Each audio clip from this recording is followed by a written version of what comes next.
ചരിത്ര പെരുമയേറുന്ന വടക്കുംനാഥ ക്ഷേത്രത്തിന്റെ തെക്കേ ഗോപുരത്തിന്റെ പുനർനിർമ്മാണത്തിനു ശേഷമുള്ള സമർപ്പണം നടന്നു. ഒരു വർഷം നീണ്ട പുനരുദ്ധാരണത്തിൽ പഴമ നിലനിർത്തിയാണ് പുതിയ മാറ്റങ്ങൾ. 500 വർഷത്തെ കാലപ്പഴക്കവും അതിനോടൊത്ത ചരിത്ര പ്രാധാന്യവുമുണ്ട് കിഴക്കേ ഗോപുരനടയ്ക്ക്. കർശനമായ നിയന്ത്രണങ്ങളുള്ള ഈ നട പൊതുജനങ്ങൾക്കായി അങ്ങനെ തുറക്കാറില്ല. വർഷത്തിൽ 2 തവണ മാത്രമാണ് നട തുറക്കാറുള്ളത്. പൂരദിവസത്തിലും കാർത്തിക പൂജയ്ക്കും വേണ്ടിയാണ് നട തുറന്നു കൊടുക്കാറുള്ളത്. പണ്ട് കൊടുങ്ങല്ലൂർ രാജാവാണ് ഗോപുരം നിർമ്മിച്ചതെന്നാണ് വിശ്വാസം.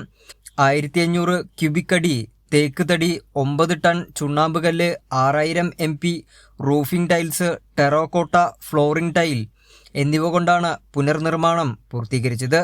പട്ടിക പൂർണ്ണമായി പുതുക്കി ഓടുമേഞ്ഞു. കൂടാതെ 2 നിലകളിലുള്ള ശാലകൂടത്തിന്റെ അറ്റകുറ്റപ്പണി പൂർത്തീകരിച്ചു.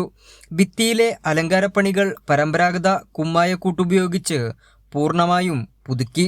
പുനർനിർമ്മാണത്തിനു ശേഷം സമർപ്പണം നടന്നു. ക്ഷേത്രം ഭാരവാഹികൾ, തന്ത്രി, ദേവസ്വം ബോർഡ് പ്രതിനിധികൾ തുടങ്ങിയവർ ചടങ്ങിൽ പങ്കെടുത്തു.